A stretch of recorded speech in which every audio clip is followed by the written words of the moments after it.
नमस्कार दोस्तों, आज के इस लेक्चर के अंदर एक नया टॉपिक हम स्टार्ट करने वाले हैं। कैलकुलस बुक के अंदर हमने पार्शियल डेरिवेटिव पढ़ लिया। आज हम पढ़ने वाले हैं maxima and minima of two variables. दो चरों के उच्चिष्ट तथा निम्निष्ट आपको ज्ञात करने हैं। देखिए दोस्तों, अब मैंने कहा था ना कि जो आपकी बड़ी बड़ी बुकें हैं वो लगभग हमने कर ली हैं बीएससी के लेवल पर। अब आपके कोई टॉपिक्स होंगे, कोई 2 दिन का होगा, कोई 1 दिन का टॉपिक होगा, ऐसे अब टॉपिक्स फटाफट चलेंगे। बस एक थोड़ा सा जो रियल एनालिसिस है उसमें थोड़ा सा टाइम लगेगा, बाकी किसी बुक में समय नहीं लगेगा और जल्द ही हम इस चीज़ को कंप्लीट कर लेंगे। और साथ साथ हमारा देखिए बहुत सारे दोस्तों को ये पता नहीं है कि हम देखिए शाम को क्लास भी डालते हैं, और शाम वाले विद्यार्थी हैं उनको नहीं पता कि हम सुबह भी डालते हैं। तो देखो 2 क्लासेज आती हैं हमारी, एक सुबह आती है 9:30 बजे जिस पर हम ग्रेजुएशन वाला पार्ट कर रहे हैं, और एक क्लास आती है शाम को जिस पर हम 9th से 12th वाला पोर्शन कर रहे हैं। और अब ये देखिए रोजाना 2 क्लासेज आ रही हैं। अब हमारा सिलेबस रफ्तार पकड़ेगा और अब आपको जमकर तैयारी करनी है, क्योंकि कल मैंने एक वीडियो डाला था जिसमें कहा गया था कि फरवरी के अंदर आपका नोटिफिकेशन आउट हो जाएगा 2nd ग्रेड का। तो अच्छे से अब तैयारी करने जुट जाओ, जो भी चीज़ें हैं वो एक बार बंद कर दो और पूरा सटीक रूप से तैयारी पर करो। और बहुत सारे दोस्त कह रहे हैं कोई भी देखिए ऐप वगैरह कुछ लेने की जरूरत नहीं है, यहाँ पर पूरा कंटेंट आपको मिलेगा। जैसी आप डिमांड रख रहे हैं उसके अकॉर्डिंग हम और भी मेहनत करते जाएंगे। सब कुछ यहाँ पर मिलेगा बिल्कुल फ्री ऑफ कॉस्ट, 1 रुपया भी आपको नहीं पे करना है। तो चलिए शुरू करते हैं आज के इस लेक्चर को। टॉपिक का नाम दोस्तों क्या है, जैसा कि मैंने आपको बता दिया, maxima and minima of two variables. Hindi में भी लिखेंगे, दोनों में मैं कोशिश करूंगा आपको समझाने की। 2 चरों के उच्चिष्ट तथा निम्निष्ट, ठीक है। अच्छे से हम इस टॉपिक को करेंगे। 2 चरों के उच्चिष्ट तथा निम्निष्ट, सिंपल सा टॉपिक है दोस्तों। जैसा मैं आपको कहूं वैसे ही आपको चीजें निकालनी है। आपका क्वेश्चन इजी तरीके से सोल्व हो जाएगा। बनता है तो 1 क्वेश्चन बन सकता है इसके अंदर, मैक्सिमम 1 क्वेश्चन बनेगा इस टॉपिक के अंदर, और लगभग 2 क्लासेस के अंदर इसको हम कंप्लीट कर लेंगे हमारे, ताकि प्रैक्टिस भी हो जाए आपकी और अच्छे से आपके क्वेश्चंस भी हल हो जाए। वैसे 1 क्लास के अंदर भी बस तरीका बताया कंप्लीट है, लेकिन हमें प्रैक्टिस पर भी पूरा फोकस करना है, क्योंकि इनके क्वेश्चंस हैं वो थोड़े लेंथी हैं। तो हम जितनी ज़्यादा प्रैक्टिस करेंगे उतने ही ज़्यादा हम चांसेस हैं कि हम क्वेश्चन सोल्व कर सकें। तो ठीक है, अब हम इस पर पूरा फोकस करते हैं। देखिए हमने अगर आप आरपीएससी 2nd ग्रेड के दूसरे पेपर की तो तैयारी आप यहाँ पर कर रहे हैं मेरे चैनल द्वारा बिल्कुल फ्री ऑफ कॉस्ट, लेकिन अगर आप पहले पेपर की जो जीके वाला पेपर है, चाहे आप 1st ग्रेड में है 2nd ग्रेड में है, उसकी बेस्ट तैयारी करना चाहते हैं तो आपके लिए एक बेस्ट प्लेटफॉर्म है अनअकैडमी, जिसके बारे में आपने अच्छे से सुना होगा। इंडिया का लार्जेस्ट लर्निंग प्लेटफॉर्म है, जिस पर आपको इंडिया के बेस्ट एजुकेटर आपको टीचिंग प्रोवाइड कराते हैं, और समय समय पर आपको गाइडेंस मिलती है, लाइव क्लासेस होती हैं, टेस्ट सीरीज होती हैं, नोट्स आपको मिलते हैं, और अनलिमिटेड एक्सेस आपको वहां पर मिलता है। तो सबसे पहले क्या करना है, अनअकैडमी डाउनलोड कर लीजिए, उसके बाद मोबाइल नंबर से साइन अप कर लीजिए। उसके बाद आपको सिलेक्ट करना है कि आप किसकी तैयारी कर रहे हैं, तो आरपीएससी वहां सिलेक्ट कर दीजिए। अब ऐसा आपने सेलेक्ट कर दिया तो आरपीएससी आप एक सब्सक्रिप्शन से, यानी आपने आरपीएससी में कोई भी सब्सक्रिप्शन लिया उससे आप हर एग्जाम की तैयारी कर सकते हैं। यानी एक बार ही सब्सक्रिप्शन लेना है, उसके बाद आप हर पेपर की तैयारी कर सकते हैं। और अगर आप मेरा कोड लगाते हैं, जैसा कि आपको स्क्रीन पर दिखाई दे रहा होगा, GBK10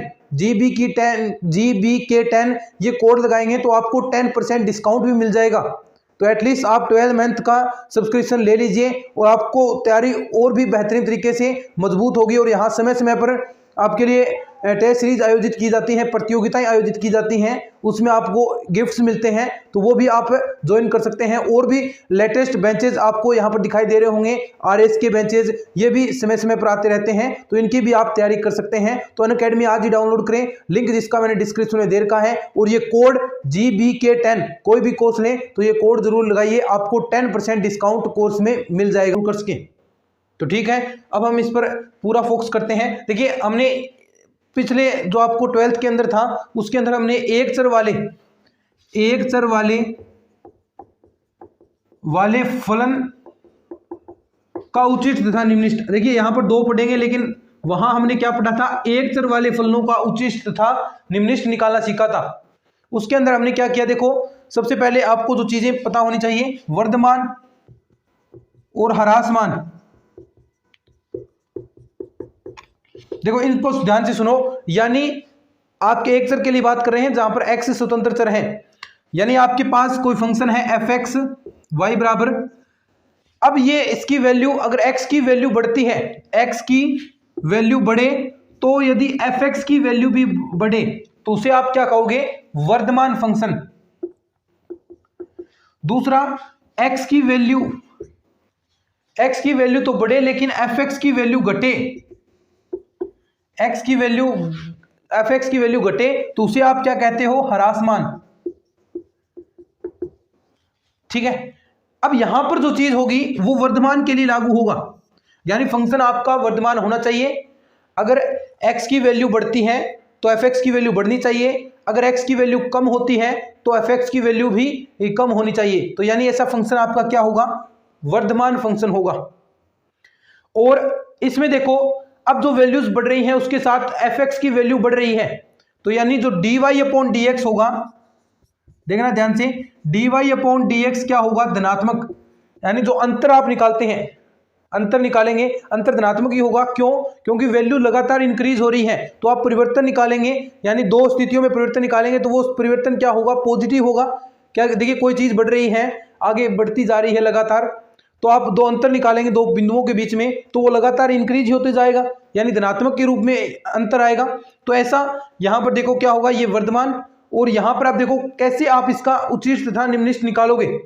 एक बार ये डेफिनेशन लिखो, एक चर वाले फलन के लिए y बराबर fx, x अगर बढ़ रहा है तो fx अगर बढ़ता है तो वो वर्धमान होगा, यदि आपका x बढ़ रहा है लेकिन fx घट रहा है तो वो ह्रासमान होता है। ये छोटी छोटी डेफिनेशन पूछ ली जाती है एग्जाम के अंदर कि निम्न में से कौन सा फंक्शन वर्धमान है, कौन सा ह्रासमान है।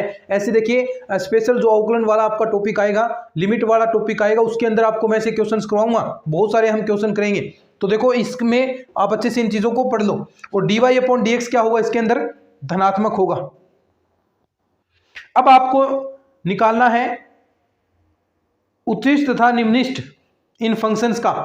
तो सबसे पहले आपको क्या करना पड़ेगा दोस्तों, सबसे पहले जो फंक्शन दिया है उसका अवकलन करेंगे, f'(c), यहां पर c क्या है, कांस्टेंट, कोई वैल्यू आएगी। अब dy/dx को आप 0 के बराबर रखोगे तो वहां पर आपको वैल्यू मिलेगी, वो एक पॉइंट मिलेगा, वो वापस यहां पर रखोगे, f'(c) बराबर 0। अगर ये आपको चरम बिंदु होता है, ये छोटी छोटी डेफिनेशन है, चरम मान, ऐसे ही क्वेश्चन आएंगे, चरम मान निकालो, एक्सट्रीम पॉइंट, ठीक है, इंग्लिश में कहेंगे।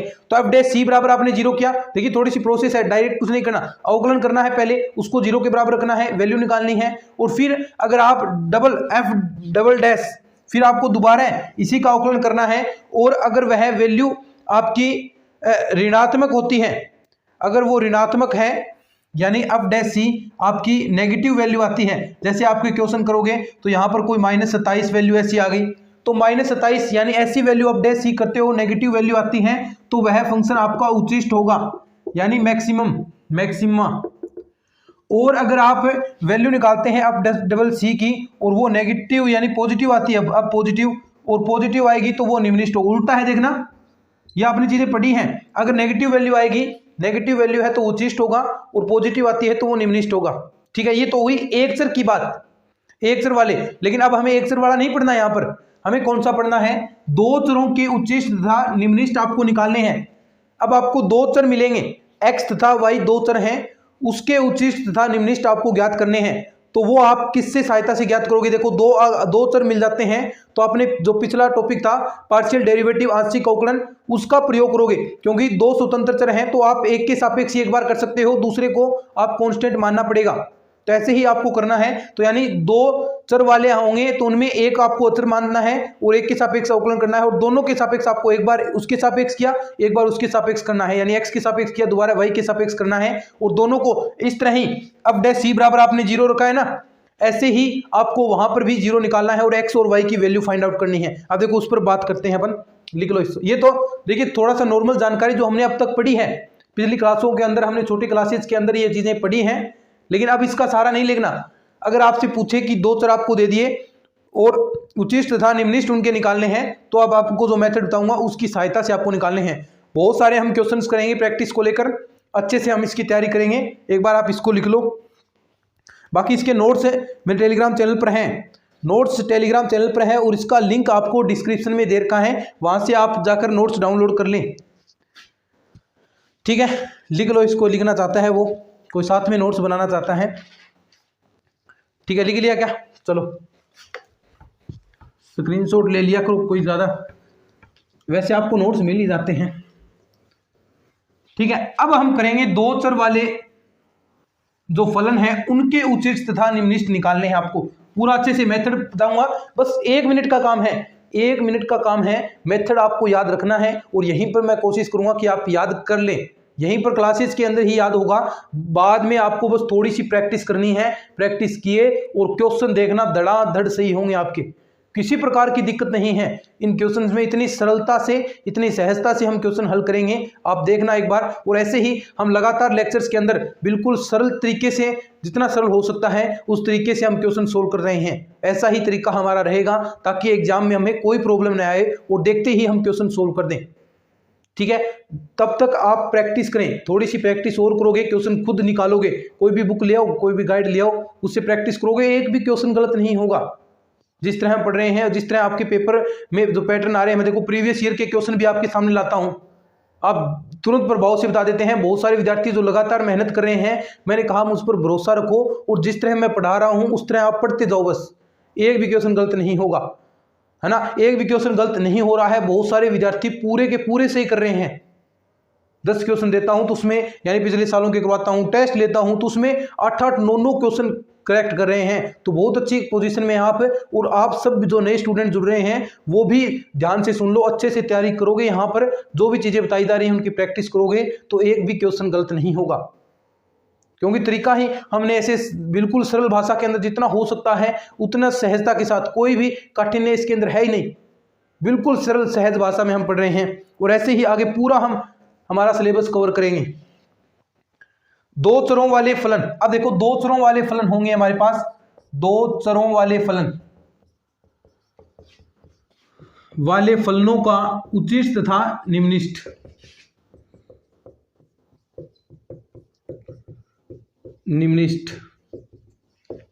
ठीक है, आपको दे दिया फलन, मान लीजिए आपके पास कोई फलन है और फलन के अंदर क्या है, एफ एक्स कोमा वाई। देखो वहां पर एक ही चर था, y बराबर एफ एक्स, एक ही चर है ना, लेकिन यहां पर क्या आ गए, ध्यान से सुनो, यहां पर कितने चर आ गए, 2 चर आ गए, x और y।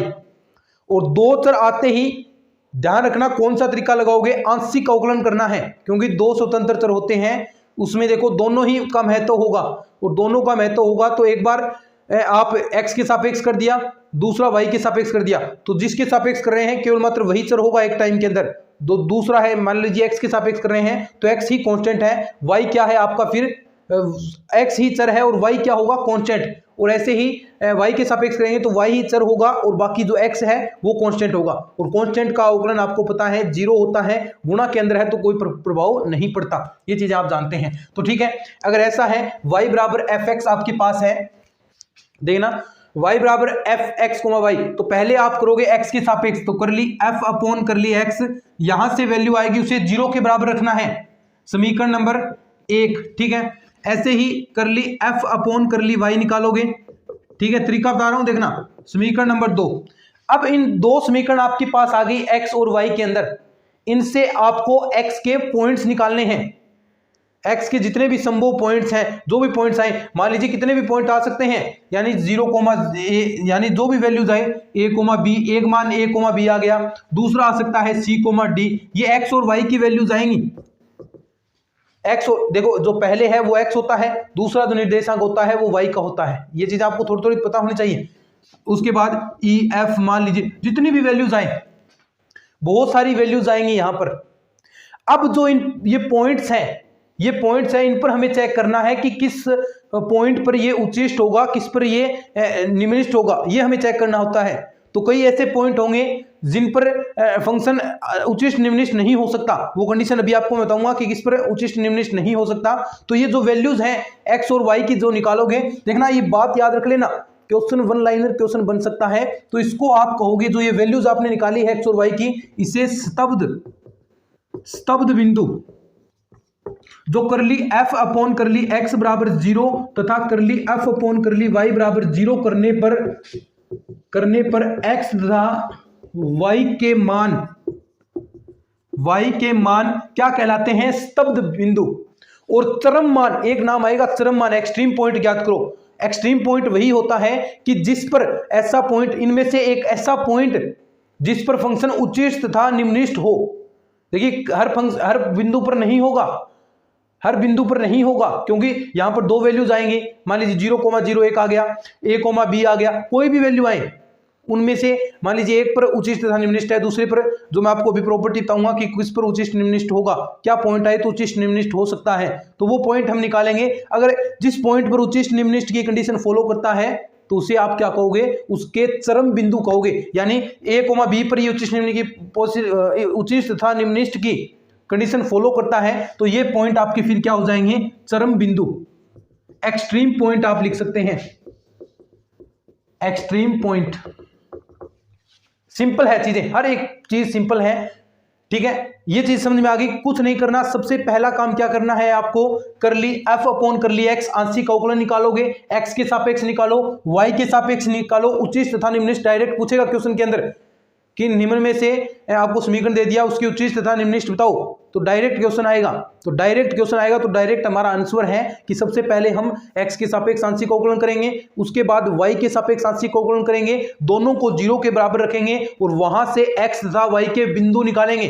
कितने भी आ सकते हैं, दो आए, दो मैक्सिमम दो ही आते हैं, दो आएंगे या फिर एक आएगा, और उनमें से लगभग क्वेश्चन है उनके अंदर एक तो 0,0 है, 0,0 नहीं होगा, चरम मान नहीं होता। चरम मान क्या था? चरम मान था कि वे बिंदु जिन पर आपका फंक्शन उच्चिष्ट निम्निष्ठ होगा, है ना, तो वो चरम मान था। स्तब्ध बिंदु जितने भी ये वैल्यूज आएंगी, जितनी भी वैल्यूज आएंगी वो सारी स्तब्ध हैं, और उनमें से चरम एक या दो होंगे, जो जितने भी होते हैं चरम या वो हमें निकालने हैं। जितने भी पॉइंट आए चरम कौन से होंगे? जो उच्चिष्ट तथा निम्निष्ठ की कंडीशन को फॉलो करें, यानी उच्चिष्ट तथा निम्निष्ठ हो, ठीक है। ये आपने कर दिया। यहां से x, y की वैल्यू भी आपकी आ गई, ठीक है। मान लीजिए a, b आपकी वैल्यू आ गई, ये देखो ये सारी वैल्यूज आएंगी, हम उसमें से एक मान रहे हैं कि कितनी भी आ सकते हैं, a, b इसके लिए आ गई, ठीक है।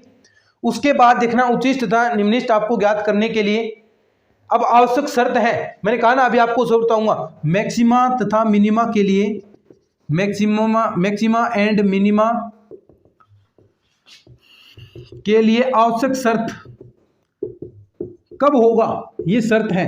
तो सबसे पहला काम आपको क्या करना है, ये निकाल लिया। उसके बाद आपको दोबारा जो आपने वैल्यू निकाली है ना, ये इसका दोबारा आपको आंशिक अवकलन करना है x के सापेक्ष। तो एक आपने ये क्या करली स्क्वायर f अपॉन करली x स्क्वायर, ठीक है। इसे आप क्या कहोगे? अब देखो यहां पर बिंदु रखने हैं, ये आपने निकाल दिया। अब इस पर जो आपने ये पॉइंट आपके आए हैं ना, x और y की वैल्यू, वो यहां पर जो वैल्यू आए उसमें a, b, यानी x की जगह a और y की जगह b रख देना है। जो भी रिजल्ट आएगा वो आपका r कहलाएगा, ठीक है। अभी फॉर्मूला लिखने का, फिर जो आपने ये y निकाला है इसका करना है करली स्क्वायर f अपॉन करली y स्क्वायर, ठीक है। अब जो यहां पर वैल्यू निकाली है इसके अंदर भी रखनी है a, b, यानी हमने माना है कि a, b प्रत्येक पॉइंट, यानी यहां पर बहुत सारे पॉइंट आए हैं तो प्रत्येक पॉइंट के लिए ऐसा चेक करना होता है हमें, क्योंकि सबसे पहले हम चेक कर रहे हैं कि उच्चिष्ट तथा निम्निष्ठ है, तो प्रत्येक पॉइंट के लिए करें। लेकिन यहां पर मैंने एक ही माना है कि a, b ही हमारा पॉइंट निकला है, x और y की वैल्यू एक ही आई है, यानी x बराबर कुछ आया, y बराबर कुछ आया, वो एक ही मान अद्वितीय मान आया है। तो अद्वितीय मान आया है तो यहां से करली स्क्वायर f अपॉन करली y स्क्वायर निकालेंगे, तो ये निकालेंगे तो ये t के बराबर होगा, इसे t कहेंगे। नेक्स्ट करली स्क्वायर f अपॉन, अब देखो इसका y के सापेक्ष अवकलन करना है, करली x करली y, तो ये जो वैल्यू आएगी यहां पर भी a, b, तो ये वैल्यू आपकी s के इक्वल होगी। अब कंडीशन आती है नंबर 1, कौन सी? सबसे पहला काम आपको करना है RT, दोनों जो R और T वैल्यू आई है, ध्यान से सुन लो अच्छे से कान खोलकर, RT माइनस का s स्क्वायर, RT माइनस का s स्क्वायर। अब ये वैल्यूज हमें देखनी है। नंबर 1 कंडीशन, जब RT माइनस का s स्क्वायर ग्रेटर देन 0, ये वैल्यू आपकी 0 से बड़ी आती है, क्या ये वैल्यू आपकी 0 से बड़ी आती है, ग्रेटर देन 0 है, तो ये आपका फलन सत्य होगा। तथा एक साथ साथ में कंडीशन, तथा r लेस देन 0, ध्यान से सुन लो, ग्रेटर देन 0 बहुत बार आएगा, लेकिन मेन वैल्यू है वो r पर देखनी है। अगर RT माइनस s स्क्वायर ये वैल्यू आपकी 0 से बड़ी है, 0 से बड़ी मतलब पॉजिटिव नंबर है, पॉजिटिव नंबर है और आर है वो जो आर था ये आपका लेस देन 0, 0 से छोटा है, तो आपका जो फंक्शन है वो कहलाएगा आपका उचिष्ट। ये होने पर लिखेंगे, होने पर एफ जो हमने पॉइंट माना है ना a, b पर उचिष्ट होगा, उचिष्ट होगा। ध्यान से सुन लो पूरे तरीके से। नंबर 2 नीचे तक दिख रहा है ना, ठीक है। आर टी माइनस का एस स्क्वायर ग्रेटर देन 0, यही बात, लेकिन आर ग्रेटर देन 0, आर 0 से बड़ा आ गया इस बार। ये वैल्यू बिल्कुल आपकी 0 से बड़ी है, लेकिन आर भी 0 से बड़ा है, आर 0 से बड़ा है तो ये फंक्शन उचिष्ट नहीं होगा। अब क्या होगा, ये होने पर आपका, होने पर एफ a, b पर निम्निष्ट हो जाएगा। निम्निष्ट यानी मिनिमा, और उचिष्ट का मतलब मैक्सिमा, ठीक है। सबसे पहला काम क्या करना आपको, x के सापेक्ष आंशिक अवकलन करना, y के सापेक्ष आंशिक अवकलन करना, यानी दो आप वैल्यू निकालो। पहले इसको जो आपको फंक्शन दिया है इसका x के सापेक्ष आंशिक अवकलन करोगे, दूसरा यानी ये कर लिया y के सापेक्ष करोगे, दोनों को 0 के बराबर रखोगे। 0 के बराबर रखने के बाद x तथा y की वैल्यू आएगी, यहां से ये देखो x, y की वैल्यू आएगी, वो मान ली हमने कि a, b आई है। यानी कितने पॉइंट आ सकते हैं, 2 पॉइंट, ये देखो यहां पर कितने भी आ सकते हैं, और जितने ये पॉइंट आएंगे x तथा y की वैल्यू, उन्हें आप कहोगे स्तब्ध मान, स्तब्ध बिंदु, स्तब्ध मान, ठीक है। अब देखो इनमें से कुछ एक पॉइंट्स होते हैं, 1 होगा 2 होगा, उनमें से ही आपका फंक्शन उचिष्ट तथा निम्निष्ट की कंडीशन फॉलो करेगा। अगर वह मान लीजिए a, b हम चेक कर रहे हैं उचिष्ट निम्निष्ट है, अगर वह आ जाता है तो उसे आप चरम मान कहोगे। डेफिनेशन पूछ सकता है कि चरम मान कौन सा होता है ना, वो स्तब्ध बिंदु कौन से होते हैं, तो स्तब्ध बिंदु कौन से हैं, जो x तथा y की वैल्यूज आएंगी, यहां पर, यहां से आपने 0 किया, जितनी भी वैल्यूज आएंगी वो सारी स्तब्ध बिंदु हैं। और चरम मान क्या है, जिस पर फंक्शन आपका उचिष्ट तथा निम्निष्ट होगा वही वैल्यूज आपकी चरम मान होगी, एक्सट्रीम वैल्यू होगी, ठीक है। ये कर दिया, उसके बाद आपने ये वैल्यू निकाली। अब इस पर आप चेक कर रहे हैं कि इस पॉइंट पर ये उचिष्ट तथा निम्निष्ट है या नहीं। तो इसके लिए सबसे पहला क्या काम करना, आपको curly square F upon curly square ये निकालेंगे, यानी इसका x के सापेक्ष दोबारा करेंगे, वो वैल्यू होगी r। यहां पर a, b जो वैल्यू रखनी है ये x तथा y की, यानी यहां पर कांस्टेंट के रूप में वैल्यू आएगी, ये भी निकालोगे, ये क्या होगा t, ये होगा s। अब इनका निकालना है कैसे, rt माइनस एस स्क्वायर निकालोगे। अगर वो 0 से बड़ा है तो, तथा r छोटा है 0 से, ये बड़ा है और r है वो छोटा है, तो आपका उचिष्ट कहलाएगा, जिस जो पॉइंट आपने लिया है। तथा rt minus S square greater than 0 तथा r ग्रेटर देन 0, r बड़ा है 0 से, तो ये आपका क्या कहलाएगा, निम्निष्ट। अब बात आती है, अब देखना, ये तो आपने लिख लिया। अब एक मेन बात आती है कि यहां पर अगर ये वैल्यू आ गई तो आपका ये चरम मान है, ठीक है। तो होगा किस मान पर नहीं, अगर ये rt माइनस एस स्क्वायर 0 से छोटा हो जाए, 0 से छोटा मतलब माइनस की वैल्यू दे दे, rt माइनस एस स्क्वायर निकाल रहे हैं और 0 से छोटा आ गया, तो ये जो आपने पॉइंट निकाला है ये पॉइंट चरम मान नहीं होगा, ये पॉइंट आपका चरम मान नहीं होगा, चरम वैल्यू नहीं देगा, एक्सट्रीम पॉइंट नहीं है। आपको दूसरा पॉइंट चेक करना है, क्योंकि क्वेश्चन देगा उचिष्ट तथा निम्निष्ट ज्ञात करो, तो ये ऐसा आ गया ना rt minus S square less than 0, तो वो चरम वैल्यू नहीं है। उसके बाद आपको दोबारा दूसरा पॉइंट चेक करना है सी डी पर, अगर ऐसी कंडीशन दोनों फॉलो कर देता है तो वो उचिष्ट तथा निम्निष्ट हो जाएगा। ये वैल्यूज a, b जो वैल्यू आई है वो वापस हम यहाँ पर रख देंगे जो फंक्शन है उसके अंदर, और आपका उचिष्ट तथा निम्निष्ट ज्ञात हो जाएगा। लेकिन अगर यह है, ठीक है, ऊपर लिखता हूं मैं, तीसरी कंडीशन है ये आपकी,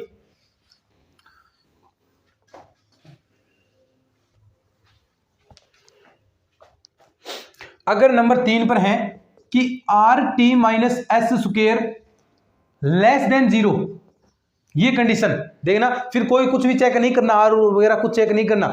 तो एफ a, b जो आपने a, b बिंदु निकाला है ये चरम मान नहीं है, चरम मान नहीं है। दूसरी वैल्यू निकालो, फिर आप सी डी को और चेक करो, फिर जो वैल्यू और आई है आपके पास उसको चेक करना पड़ेगा, ये तो चरम वैल्यू नहीं होगी, ठीक है, चरम मान नहीं है। लेकिन एक कंडीशन और है, हमने कर लिया 0 से बड़ा है, 0 से छोटा है, दोनों चेक कर लिए, लेकिन अगर 0 के बराबर आ जाए तो, चौथी कंडीशन देखना, 0 के बराबर rt माइनस एस स्क्वायर बराबर 0, तो ये वैल्यू स्तिग्ध हो जाएगी, तो ये है स्तिग्ध, स्तिग्ध संदिग्ध होगा और आगे हमें जांच करनी पड़ेगी, आगे जांच करनी पड़ेगी।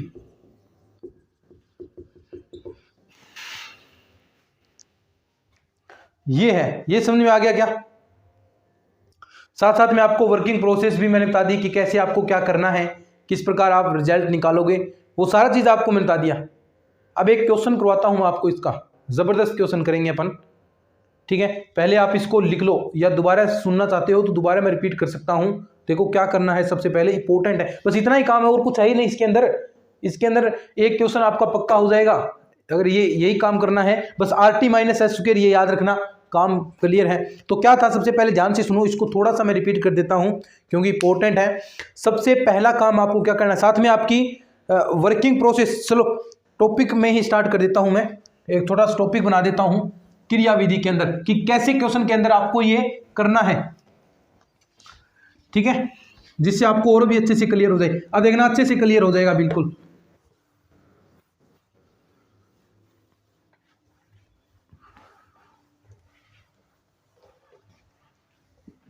अब अच्छे से क्लियर होगा कैसे, देखो क्रियाविधि कैसे क्वेश्चन करना है आपको, बहुत सारी प्रैक्टिस करेंगे हम, 3-4 क्वेश्चन करेंगे, इसकी चिंता मत करो आप। क्रियाविधि या वर्किंग मेथड,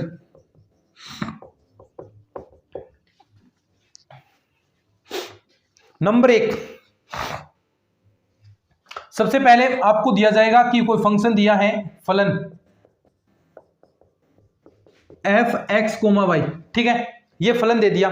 नंबर 1 स्टेप पर आपको क्या करना है, ये स्टेप लिख लेना अच्छे से कि सबसे पहले करली f/x आप निकालोगे, ठीक है, उसे 0 के बराबर रखोगे। दूसरा काम करली f/y निकालोगे, उसे 0 के बराबर रखोगे, यानी इसका पहले फंक्शन का तो x के सापेक्ष आंशिक का अवकलन कर दो, दोबारा y के सापेक्ष कर दो, वैल्यू निकाल लोगे, ठीक है। दूसरा काम क्या करना है, करली f/x कर दिया, करली f/y बराबर 0 कर दिया। दूसरे स्टेप, इसी स्टेप में देखो यहां से x तथा y की वैल्यू निकालोगे, y के मान,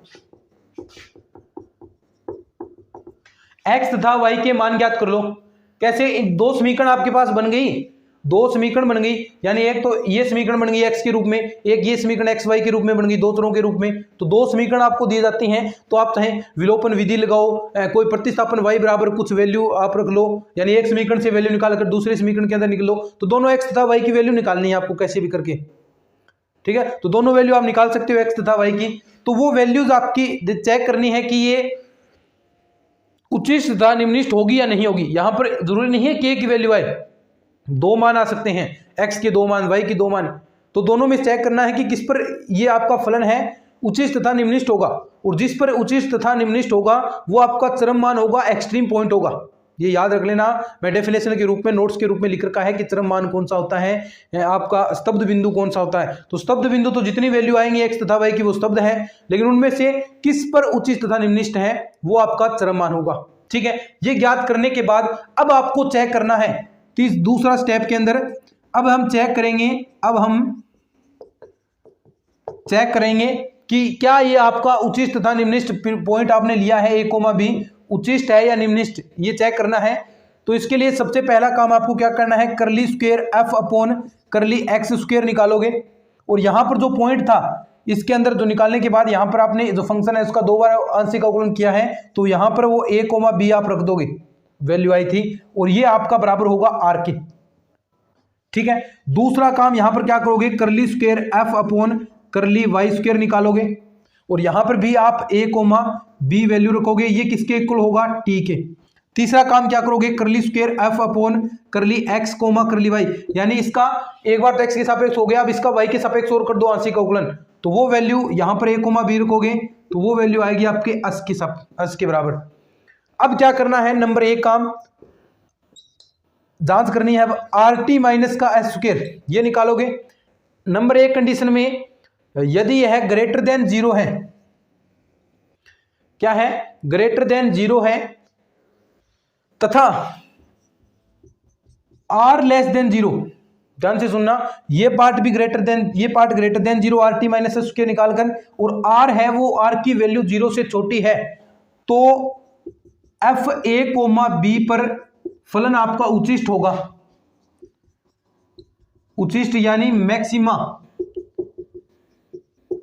ठीक है। दूसरा, ये तो r लेस देन 0 हो गया, लेकिन यही कंडीशन है RT माइनस का एस स्क्वायर, लेकिन ये ग्रेटर देन 0 भी है, 0 ही रहेगा तभी चेक होगा, लेकिन लेस देन 0 हो गया तो चरम मान होगा ही नहीं। लेकिन r ग्रेटर देन 0 है तो FA, B पर निम्नलिखित होगा, निम्नलिखित यानी मिनिमा, ठीक है।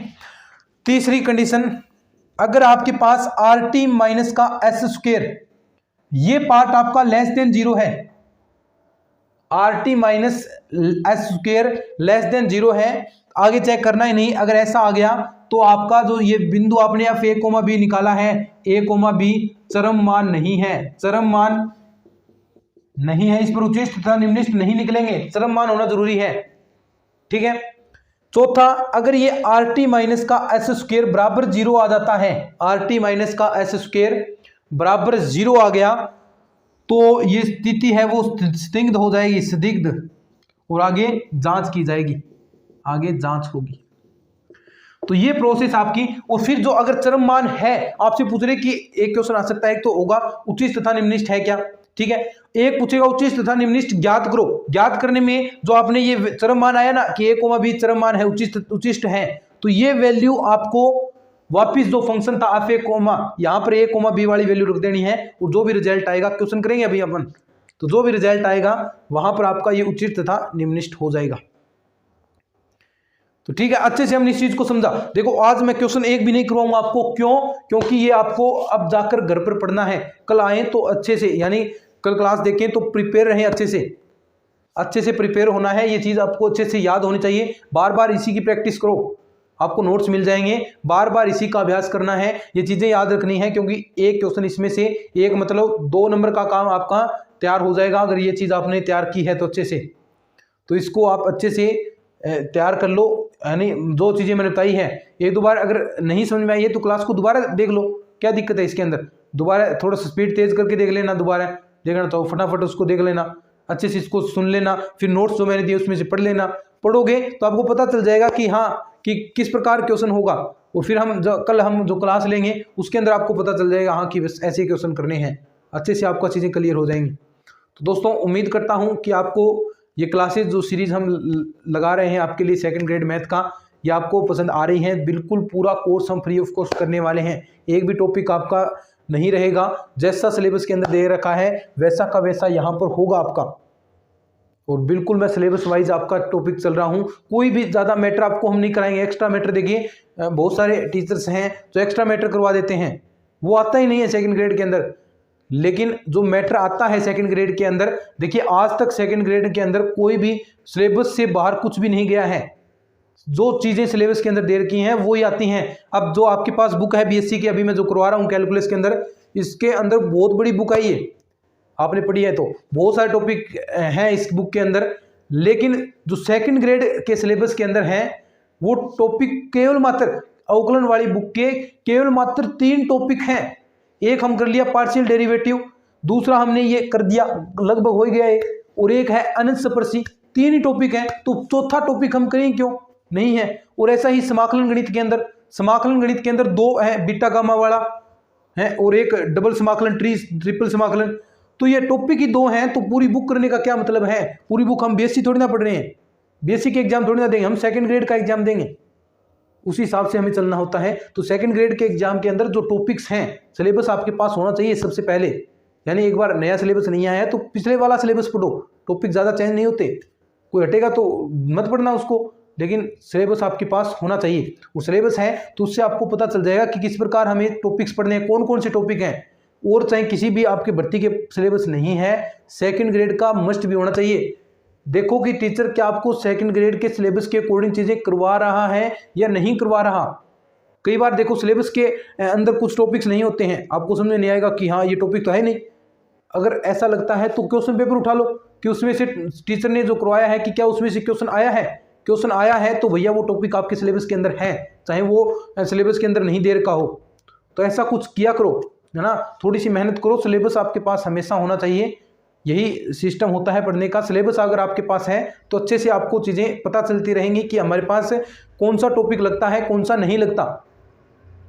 तो ठीक है, यही है। आगे जो चीज़ें हैं वो हम नेक्स्ट क्लास के अंदर प्रैक्टिस करेंगे बहुत सारी, इन क्वेश्चंस की कैसे क्वेश्चन आते हैं इस पर भी हम चर्चाएं करेंगे, और कैसे आपको तैयारी करनी है इस पर भी हम बात करेंगे। ठीक है, अगर ये क्लासेज आपको पसंद आ रही हैं तो लाइक शेयर कर दिया करो, इनको लाइक शेयर कर दिया करो, बिल्कुल फ्री ऑफ कॉस्ट कर रहे हैं ताकि सभी का भला हो। कोई भी आपको ऑनलाइन कोर्स वगैरह कुछ कहीं कोचिंग वगैरह कहीं नहीं जाना है, पूरा कोर्स आपको यहाँ पर मिलेगा। कहीं ना जाओ, घर पर बैठकर मस्त तरीके से तैयारी करो, लाइब्रेरी ज्वाइन करो, जो भी करना चाहते हो घर बैठकर, सर्दियों का मौसम है, अच्छे से तैयारी हो सकती है।